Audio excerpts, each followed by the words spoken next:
She's not a girl. We all get up out of bed every morning to change the world in some small way. So let me just give you 2 seconds of my story. My name is Kristen Eykel. I am 46, actually. Since we're all like confessing up here, like, well, really, I'm actually 74.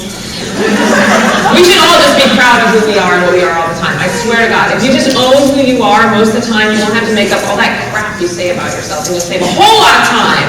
And people will just cut right to the chase and like, who are you? How are you? What's going on? She's like, so I started off my career as a model. I was a model in Paris when I was 18 years old, and I worked a lot.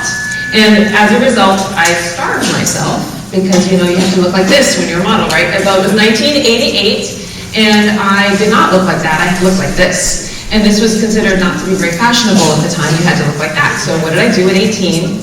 But starve myself. So those of you who I met before in Irvine, you know this story. I lived on coffee and cigarettes and popcorn for a year.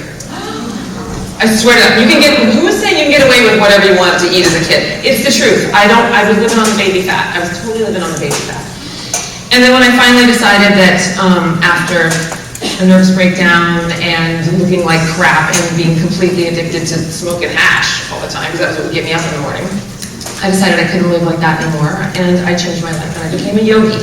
And yoga really became the aspect that I gave myself to get myself up. And so every morning I would lie in my apartment in Paris, I'd take my shower, and I'd have my tea, and I would do yoga in the nude, which apparently is like a big fad now, but I didn't do it for the fad. I did it because I needed to own my body.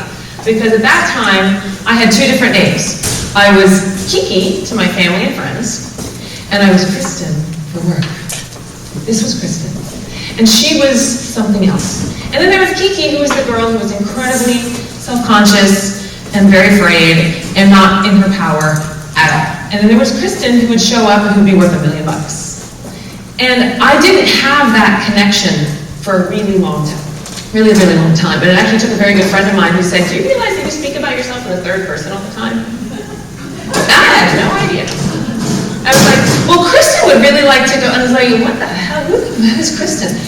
So it took me a little while to kind of pull those pieces together, to get into my integrity, to get into my alignment. And each one of us have our alignment in a different place. And I've been listening to all the speakers here tonight, and I'm really inspired by what everybody said, because we all have different points of alignment. We have a different point of alignment in menopause. We have a different point of alignment in pregnancy. Not that y'all guys would know. You would know from living with a woman who's pregnant. And we all have different points of alignment at different points of our age. As much as what our emotional alignment is, our mental, our spiritual, our chemical, our physical, we are all of those things. So I became a yogi, and I moved to New York to change my life because it was not working out for me in Europe at all. I was completely unhealthy. And I began studying North and South American shamanism, and I was initiated into the world of shamanism. And I traveled all over the world working with my teachers and doing medicine in the jungles of the Amazon and in Mexico and Spain and all over the place. And it really felt as if I was coming home to myself. This was a language that I'd always felt but didn't know the words to. And using the dream work, using the intuitive work, using this connection to spirit, I began to own myself in my body for the first time in my life. And it took me, how many times have you woken up with an awesome idea? An awesome idea. Did you write it down? Yeah. Did you act on it? Great, right? That's what it is. You can have the awesome idea. If you forget it, who cares? If you don't even act on it, then you have a journal full of great ideas that someone else is going to act upon. So, act upon them.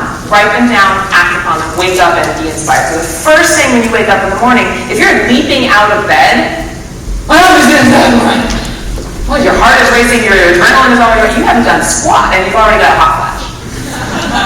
It is better to take that first moment, set your alarm 5 minutes early.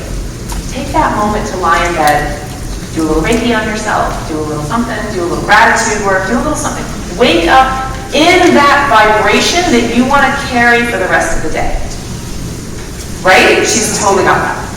Wake up in the vibration you want to carry for the rest of the day. Because ladies and gentlemen, what I'll tell you, the number one thing that you're here on this planet to do is to feel. It's not to make money, it's not to look like a rock model, it's not to do that. It is to feel.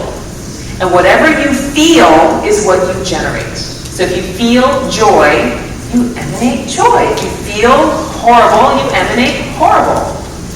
So when you wake up in the morning, emanate something. Remember something, a little picture, a little cutie cat video. My mommy loves the cat videos on YouTube. She loves that stuff. So that makes her feel joy.